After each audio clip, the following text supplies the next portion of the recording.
আজকে আপনাদের সাথে এমন একজন মানুষের গল্প শেয়ার করব যে কিনা মাত্র ১৬ বছর বয়সে বনে গিয়েছিল মিলিয়নিয়ার, এবং তার এই মিলিয়নিয়ার হওয়ার পিছনের গল্প কিন্তু ছিল একটি মোবাইল অ্যাপ।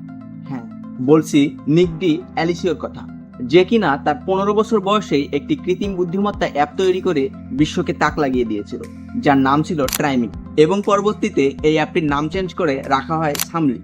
এই অ্যাপটি যখন ১ লাখ ডাউনলোড হয় তখন প্লে স্টোর এই অ্যাপটিকে ফিচার করে, এবং তখন এই টেক জায়ান্ট কোম্পানিগুলো এই অ্যাপটি নিজেদের করে নেওয়ার জন্য প্রতিযোগিতা শুরু করে, এবং ২০১৬ সালে এসে tech giant company Yahoo ৩০ million মার্কিন ডলারের বিনিময়ে কিনে নেয় এই অ্যাপটি। অবিশ্বাস্য মূল্যের এই অ্যাপটি তিনি বিক্রি করেছিলেন তার বয়স যখন মাত্র ১৬ বছর। তখন বিশ্ববিখ্যাত টাইম ম্যাগাজিন সারা বিশ্বের ১০০ প্রভাবশালী তরুণদের মধ্যে একজন হিসেবে অভিহিত করে থাকে, এবং ওয়াল স্ট্রিট জার্নাল তাকে ইনোভেটর অব দ্য ইয়ার হিসাবে ভূষিত করে।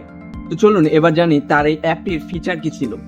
আমরা প্রতিদিন বিশ্বে কত না কত খবর দেখি, এই খবরের মধ্যে কোনটা গুরুত্বপূর্ণ খবর এটা খুঁজে বের করতে আমাদের হিমশিম খেতে হয়, এবং এই খবরটির বিস্তারিত পড়তেও অনেক সময়ের দরকার। মূলত এই সমস্যাটি নিয়েই কাজ করেছিল নিক। তার অ্যাপের অন্যতম ফিচার হলো সারা বিশ্বের ঘটে যাওয়া খবরগুলোর মধ্যে কোনটি গুরুত্বপূর্ণ খবর এটি বাছাই করে দেয় এবং সেরা সব নিউজগুলো সামারি আকারে প্রকাশ করে দেয়।